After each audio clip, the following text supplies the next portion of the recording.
Before we start, before we start, a very interesting concept I want to discuss, which is useful for all of us and necessary for all of us. With example, it will be easier to understand.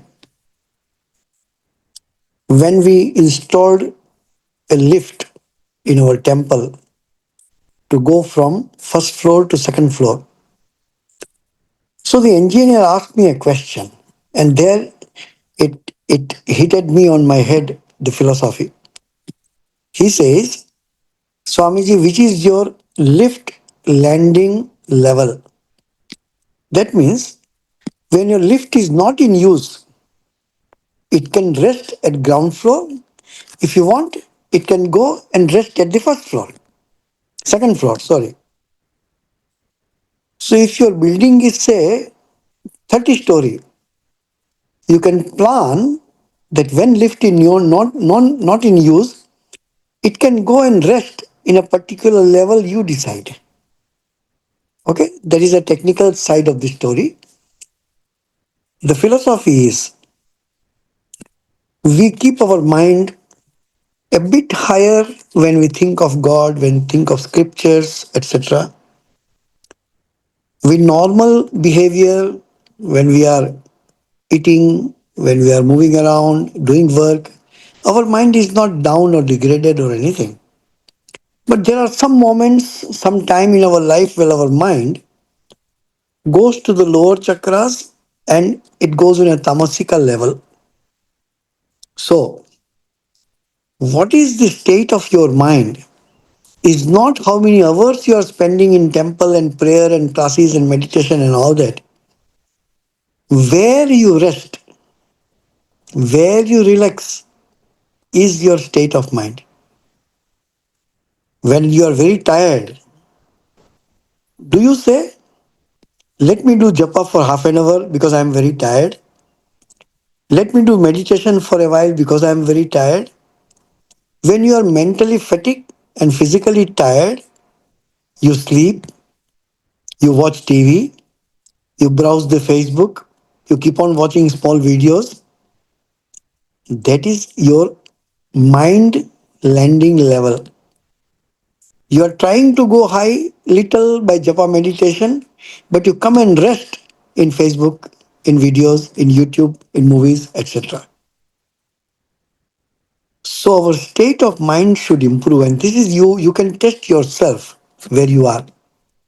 That where you get happiness, where is you get rest, which is your resting level when nothing to do, where what you do. What you do when you have nothing to do? When we have nothing to do, what we do? Most of us, I don't put myself, I don't put yourself, in general, people spend time on screen, in YouTube videos, in Facebook videos, or sometimes friend circle, sometimes relaxing. Some people want to drink, somebody want to go to sightseeing, and some people want to sleep. All practically fall into tamasika and rajasika activities. Our spiritual progress can be called real progress when you rest in God. When you are tired because of the world. Then how you go and spend time with the world again? So you have to rest in God. And that rest in God is in your spiritual practice, in your effort in connecting to God by reading, by meditating, by anything spiritual. So this is one concept I wanted to discuss because this is practical spiritual life. So thank you for suggesting this topic to me, that we can uh, spend around an hour time once in a month, if time permits, if all of you are free and I have to be free, if we can, let us meet a little more frequently. That we shall decide as and when possible. But I was thinking, if this consists your group, say there are 15 people, So we must have a quorum. Then only we continue with with a frequent classes. It won't be nice that every class half of them are not there. So we consensus at least 75% people should be in the class so that minimum people will miss the sequence, clues, ideas, philosophy, and we grow together. So Bhagavad Gita is the topic of discussion which I am discussing regularly on every Sunday here with the title Bhagavad Gita and Our Spiritual Life. I don't go slok after slok, which I have done earlier. Most of the people do it. Most of the Swamis go slok after sloka. So here is not a platform for me to show my Sanskrit scholarship, which I don't have, though rather. It is not a platform for me to prove my oratory skills. No.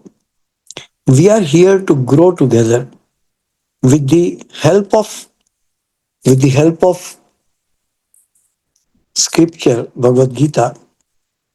We will study in such a way that the important aspect of Bhagavad Gita, which is practical, spiritual, which is helpful to us, but we shall keep on referring Bhagavad Gita.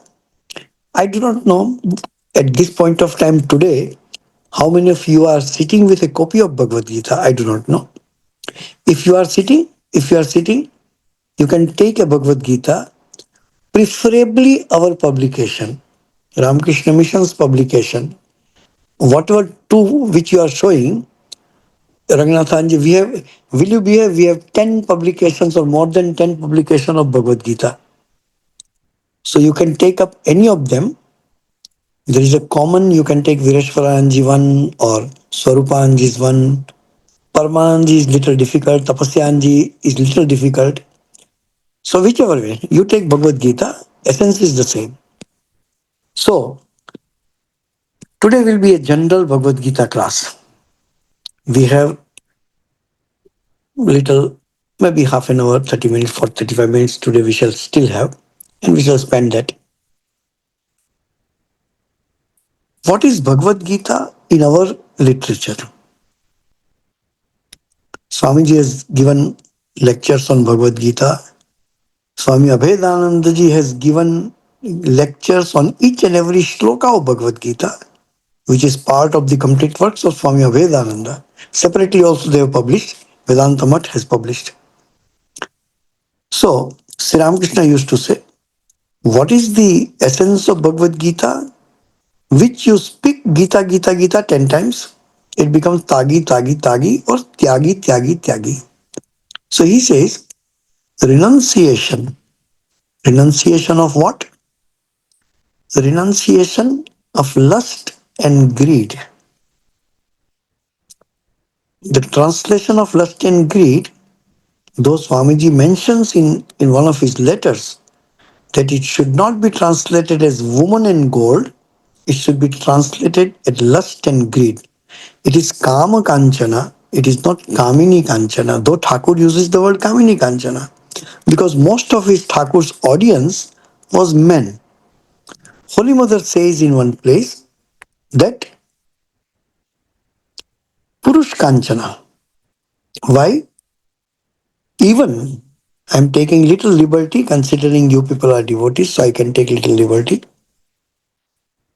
That Holy Mother says to a lady devotee, even God Himself comes in form of a man and proposes to you something which is not godly thing. It is subhuman thing to propose to you something. Deny, even if God comes to you. That renunciation. I tell you a very real incident of my life. As all of you know, I was in Argentina for 2 years from 2016 to 2018. Very, very good soul I met. Many, all of them are Catholic Christians. One young girl used to come in her 20s, 25, 26, like that she should be. Carla. So I used to start calling her as Sister Carla. I told if Sister Nivedita can be there, why not Sister Carla? And she is half of my age. So it's okay. And once I started speaking little Spanish, so I can ask. So I was talking to her how the life is and all that. Once she told me one sentence which I was not prepared to hear about her own struggle. She's ultra nice to me, kind to me, respectful to me. She says, Swamiji, I'm tired. Tired of what? I work in archaeological department and the boys don't leave me. They always want to hug me, kiss me, hold me, this and that. That South American and American I do not know, but South American lifestyle is very open. Now India also it is creeping in. So when I was talking to her, she doesn't know Indian culture in that way, though she is very fond of Mahavir Hanuman. She is very fond of Thakur. She is very fond of Mother Swamiji. She comes regularly. She likes Kirtan. Very good girl. Very good girl. So I told her something that I'm telling you from Indian perspective or a Hindu perspective. You are a girl, correct? It's up to you. Who can take what freedom with you? Without your permission, nobody can even touch with their finger. Just take charge this much of yourself. The rest, God will take care. So Holy Mother says this, that your your your basic attraction for opposite sex is very, very normal. It is not that you are not spiritual. No. It is very normal for any human being. And nobody in the world can say that I am 100% free from that. That's why we are supposed to remain careful. We cannot take freedom. We don't have any kind of permission or a license to do anything. No. Every moment we have to be careful to ourselves. Not even in a physical sense, also on a mental level. So, now people will say, if I remove lust, if I remove my love for money, from materialistic point of view, from absolutely worldly point of view, what else remains in my life? Correct? Sri Ramakrishna says to Swamiji once, Swami Vivekananda, you know, renunciation is must. Whether you are a monk or you are a bachelor or you are a, what you call it, ladies bachelor, of course, sprinters, what you call it? Ah. And you are a bachelor or you are married or you are a monk. You are a bachelor voluntarily or you are a bachelor for any reason.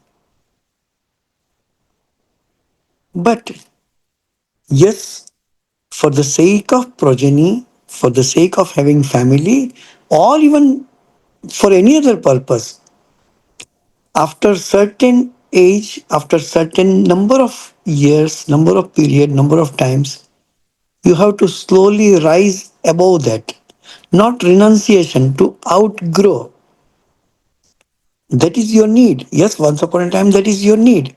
That need, if you can outgrow, then only you can renounce. You can't forcefully renounce. So idea is put your mind into God as much as you can.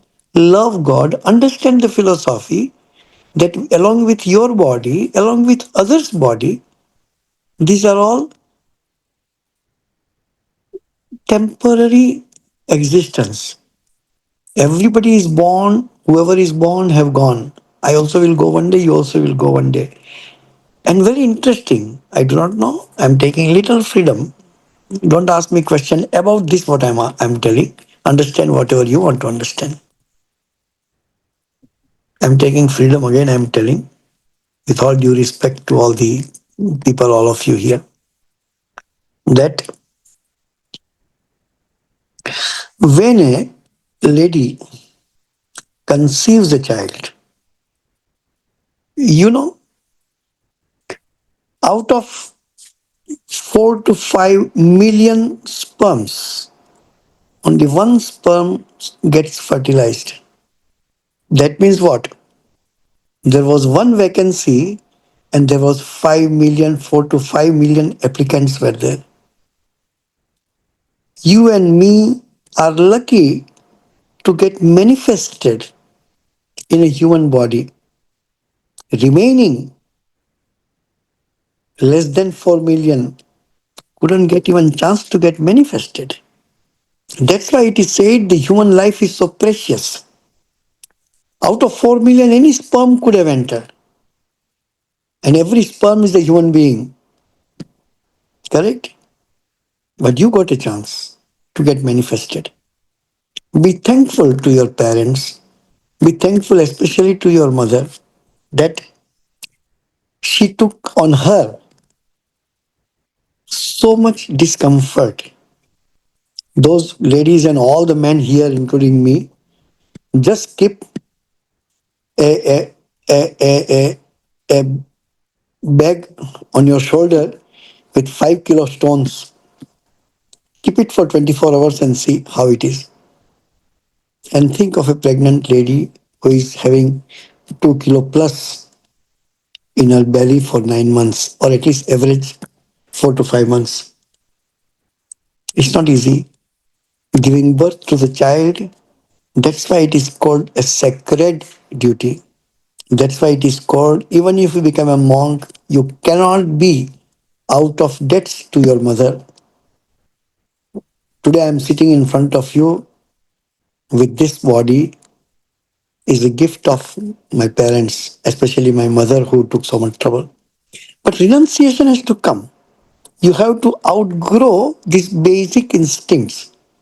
Of course, you have to outgrow all the instincts.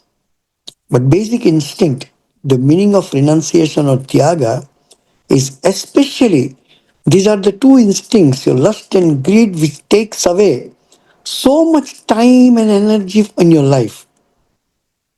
A common, I'm not telling devotee or anybody, a common boy or a common girl after the adolescent, actually after 9, 10, 11 years, most of the time in their waking hours, they think of the opposite sex. That is how we are made. And why we are made so? So that you work hard to come out of that and prove yourself higher than that. Sri Ramakrishna was asked this question. If God realization is the goal of life, why God created so many obstacles in our life? Sri Ramakrishna gave answer, Mahat Purush Tairi Korben Bole, because he wants to create a great version of you out of you. It's a hurdle race and you overcome. It's a matter of time that if not today, tomorrow, if not in this life, next life, we have to come out of this. We have to outgrow this. And this has nothing to do in studying the anatomy of opposite sex. All the doctors and surgeons, they know very well. They have dissected so many bodies and see there is nothing inside other than the flesh and bones and this and that. They don't get vairagya for the opposite sex. No, they don't. So it is altogether a different concept. So renunciation of lust and greed. But how to do it? That is Bhagavad Gita. That is the process it takes.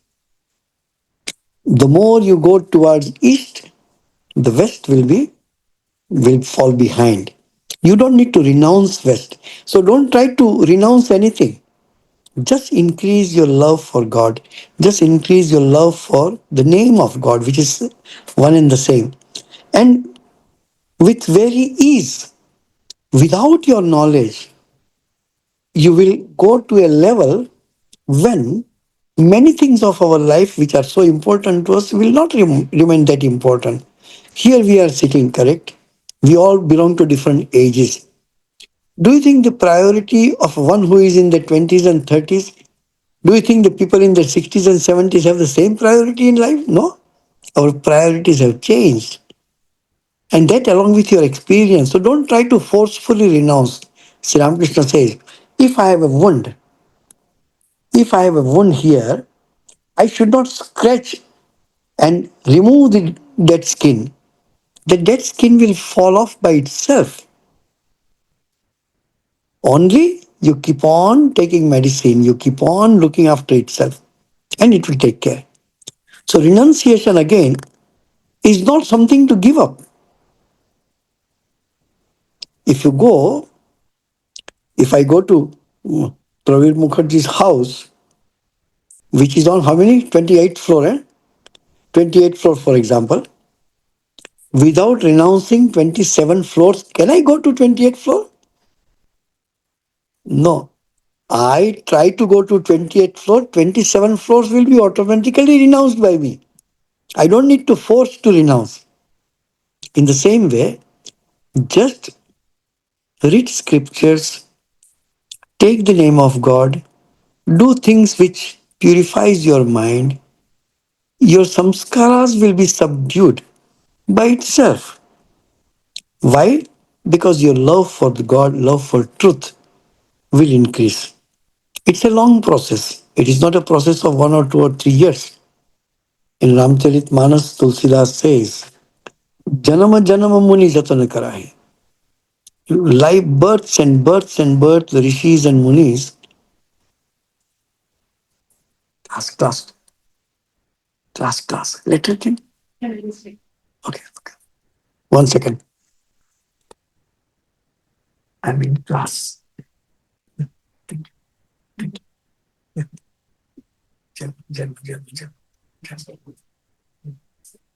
Sorry, cover. It's Cover okay. it now. It's okay. It's okay. Your health is good. I'll call you. I'll come back another. Sure. So he says that life after life, the rishis and devotees take so much care and do tapasya,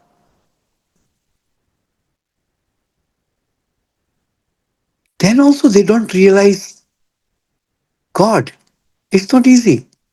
So we try our best. We do our best in our life. Unknowingly, we are doing so much, actually speaking. I'm not unnecessarily praising anyone here. Today is a Sunday evening. You had freedom of doing anything you want. Nobody forced you, you voluntarily came. There are many places to eat, there are many places to dance, there are many places to drink, there are many places to sightseeing, there are many places to enjoyment. This okay. You chose something. Let me spend at least one evening to discuss, to think, to hear something which could be beneficial to me. So this is one idea, that we train our mind with the help of all the spiritual aspects which you have. If you are initiated anywhere, you have mantra with you. If you are going for pilgrimages, that is another thing. If nothing is there, you have books as a companion, satsanga with you. If nothing is there, you have a mobile phone where you can hear the bhajans and hear the lectures and classes and all that. There is no dearth of sources. Sri Ramakrishna says, Guru, Krishna, Vaishnav, তিনের দয়া হলো একের দয়া বিনে জীব ছাড়ে খারে গেল. Guru, Krishna means God, and Vaishnava, other devotees, all have blessed you. But without the blessings of that one, a jiva, a individual soul, is not able to progress. Who is that one person's blessings required? Is yourself, your mind. So your purushartha, your effort, Guru, Krishna, Vaishnava are ready to serve you. I will come once in a month or twice in a month and spend my 1 hour, 1.5 hour, whatever with you. That's fine. But you need to switch on. You have to come to Zoom. You have to sit and hear. So there should not be dearth of your effort. The devotees around you, God, and your Guru has already blessed you. So, but let us bless ourselves by putting effort. Purushakara. Self effort is the Guru which we need to include, rather, that effort need to be included. So, Sri Ramakrishna says, Tyagi, Tyagi, Tyagi, that is the essence. Adi Shankaracharya says in his commentary on Bhagavad Gita, what is Bhagavad Gita? Sarva Vedanta Sara Bhuta Sangraha. It's a compilation of the essence of the Vedas. That is Bhagavad Gita. And that's why Bhagavad Gita is the most popular scripture for the Hindus and for the non-Hindus to understand Hinduism. So even if you don't read any other scripture, read Bhagavad Gita. Bhagavad Gita will help you. Bhagavad Gita will help you. So the scripture is this, Bhagavad Gita is this. What is Bhagavad Gita? The 18 chapters of Bhagavad Gita, for the end of Bhagavad Gita, you get a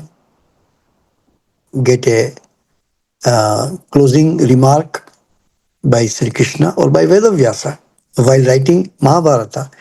Bhagavad Gita is part of Mahabharata.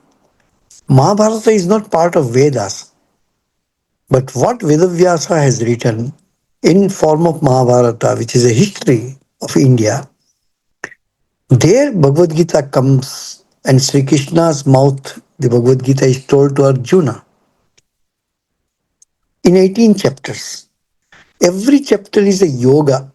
What is yoga? In Bengali, they say jog. Jog means what? 2 plus 2, দুইয়ের সাথে দুইয়ের যোগ, plus adding, addition. From the present state of mind, when you go to the higher state of mind, that through which you go is called yoga. Another thing, the root word for yoga is called yuj, to join. English word is yoke, Y-O-K-E, to join. So that which joins your lower state and higher state, that which is instrumental in bringing you from a lower state to the higher state, is called yoga. What makes your mind from lower state to higher state? Either bhakti or yoga or jnana, or karma, in one way or other, or even one or two, or all the ways put together. We can make a synthesis, harmony of yoga and enrich our life. We serve people, we sit down and take the name of God, we do meditation, we read scripture, we hear about Vedanta, we intellectually try to understand what is the truth. These are all activities, are nothing but part of this compilation of four yogas together, synthesis and harmony of yoga together. Bhagavad Gita gives that. What is the first chapter? Arjuna Vishada Yoga. The despondency of Arjuna, the sadness of Arjuna, the depression of Arjuna also is a yoga. You will find many devotees, including the direct disciples of Sri Ramakrishna. A blow came in the family life and that brought them to Sri Ramakrishna. Vishada Yoga, that which be a sad chapter of your life, but that opened up your eyes and you could join yourself with the higher. So that becomes a path of yoga. Life is very painful, but it is the blessings of God that your negative, painful experience is converted into upliftment from spiritual point of view. And you learn a lesson. You learn the temporariness of this world. You know that whatever permanency I think of, everything is what Buddha says, kshanikam kshanikam. Everything is for a small period of time. For our life, it is big, but actually, it is a small. What is 30, 40, 50, 100 years in the arena of infinite period of history? Nothing. It is our ego which says that I am important. No. Today, any of us, if we leave this world, there is not even handful of people who are going to remember you. Maybe those who loved you, your first relation, your parents. Children nowadays don't remember much. But your parents, those who loved you, in one word, those who loved you will remember, oh, he was such a nice man. Oh, she was such a good person. Oh, she helped me like this and that. But the world doesn't care for your presence or absence. And this truth we have to understand. Whether we like it or not, you are not absolute for anyone in this world. That is truth. So rather you become absolute for you. I put these two words, absolute and relative, in a very different sense. Consider yourself, whomsoever you are. Your son and daughter calls you mother or father. Your father and mother calls you daughter or son. Your auntie and uncle calls you niece or nephew. Your niece and nephew calls you auntie and uncle. What you are? Are you a daughter or mother or niece or aunt? What you are? I am all these things in relation to those people. That's why they are called relatives. If everybody is relative, you are the absolute. You are the absolute. If you are not there, these relations will evaporate in 1 second. You have to be there for them to become auntie or uncle. If you have to be there in terms of your being father or mother or daughter or son or whatever, you are absolute. Your existence is important. And remember, these are not my words. Whatever I am telling is the words of the great people. All your relations are there because of your body. If you are not in your body, even you exist as a Sukshma Sharira somewhere, nobody has anything to do with you. Everybody wants your gross body only. In whichever way, not I'm not telling from any negative way. If you are not alive, how you are going to earn money and give to your wife and children? If you are not around, who is going to cook for your husband or your children? Your body is because of that only your relations are there. So idea is this, that renunciation of your lower nature, because your higher nature will manifest by itself.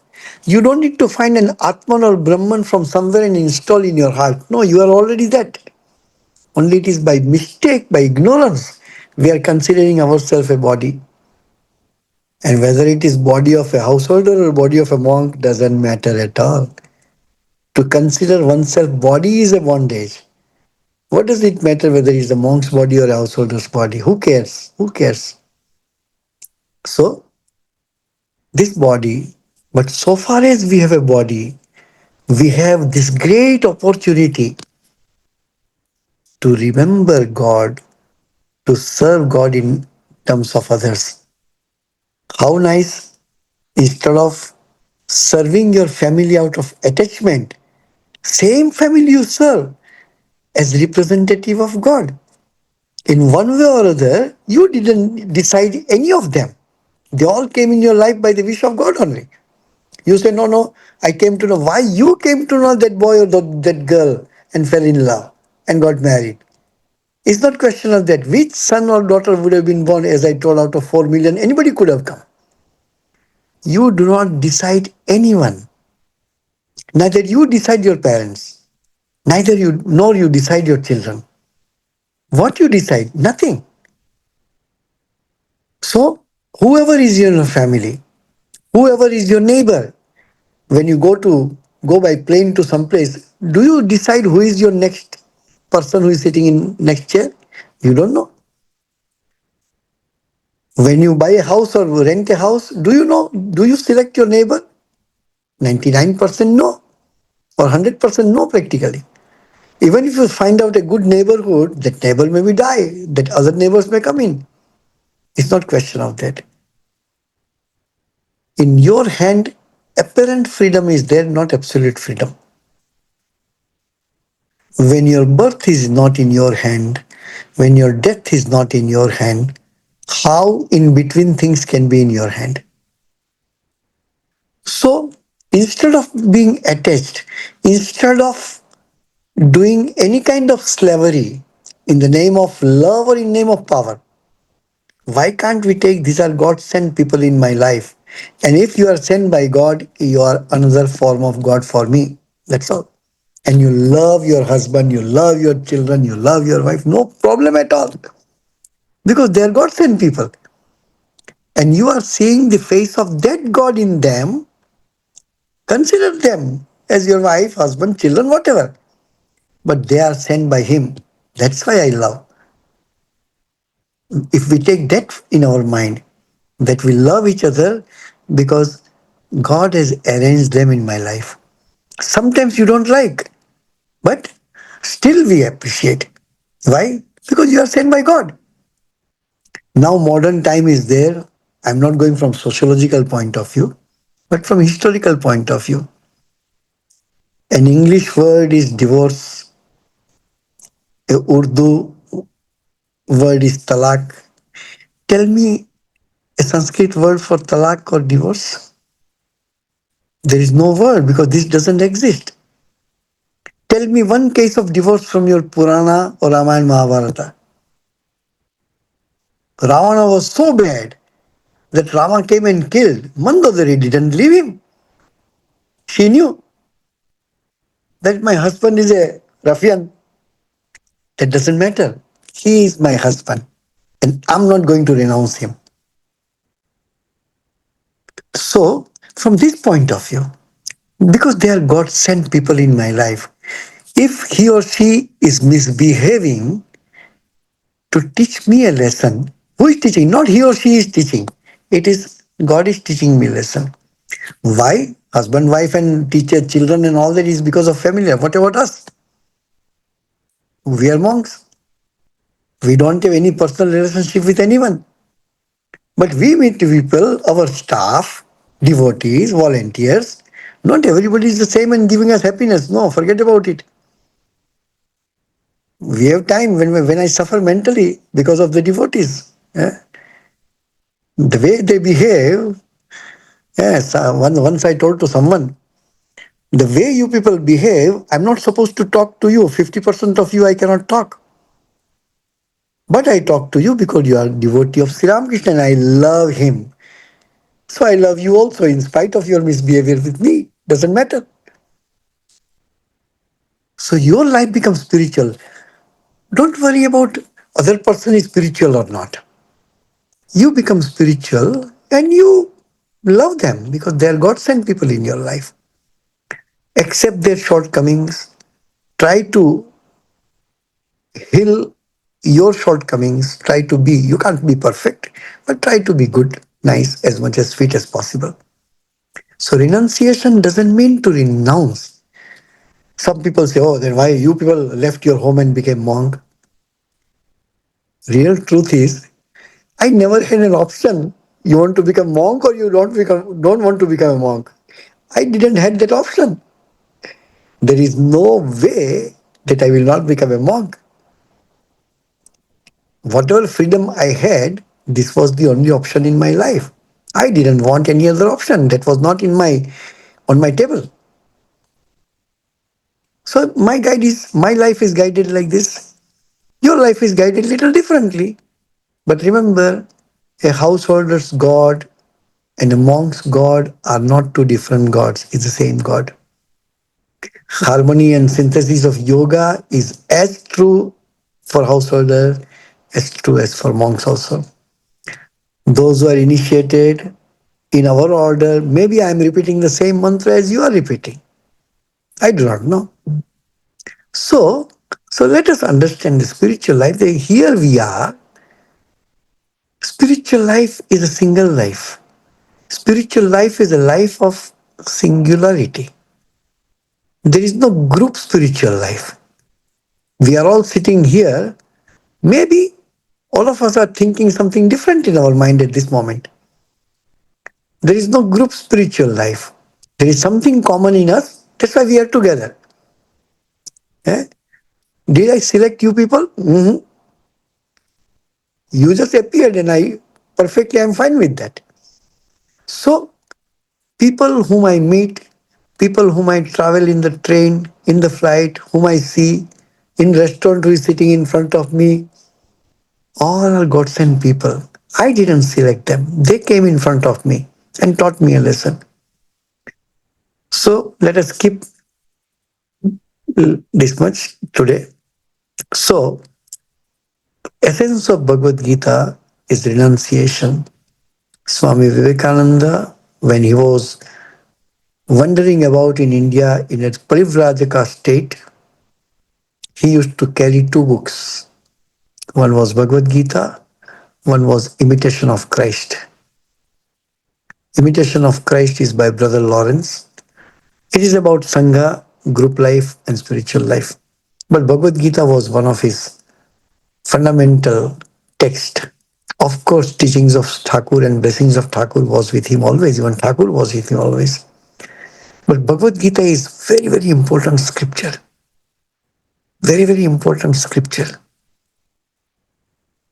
You read Bhagavad Gita, I don't want to give you a homework or a task which you must do. You want, you do. You don't want is okay. What is that? Can you give a simple reading, not any commentary, not Ranganathanji's 3 volumes I'm talking about. Just take Bhagavad Gita and pure translation of the shloka you read. Every shloka consists of maximum 2 to 3 to 4 lines maximum, 700 slokas, maximum 2800 lines, maximum 100 page. This 100-page book, just give a reading, don't try to understand. Don't try to understand, just read. You will have overall idea about Bhagavad Gita. Then whatever I talk, you will be able to find some reference and clues of what is told where. Many new ideas could be there. Many ideas you already know. Many of you have read and heard Bhagavad Gita. So may not be every idea. But every monk, every speaker, when we speak, it is from our perspective. And whatever I have read, I try to bring in here, which I feel could be useful to all of us. So we discuss according to that. So this was the introduction to Bhagavad Gita. Let us let us start. And I don't promise you that one chapter I will finish in one class, because some chapters have so many nice important concepts which requires our attention. So let us see. As long as eh, as long as prana is there in this body and I'm able to speak, and if I'm around and if I'm available, I will be more than happy to discuss something which eventually my spiritual practice. How much you benefit is a byproduct. What I am speaking is spiritual practice for me. This is the secret. That's why I'm not tired. And what these people will understand Bhagavad Gita? No, no, I don't think that. No, no, no. I am speaking, I should speak best of my ability. I should speak to myself. And these ideas are helpful to me. Hopefully are helpful to you also. So let us try. This is a continuous striving. Hinduism is not about speaking and hearing. Hinduism is not about believing something. Hinduism is about an inquiry. Hinduism is about removal of our doubts. Hinduism is about progressing spiritually and implementing that in our every phase of life. Okay? Thank you.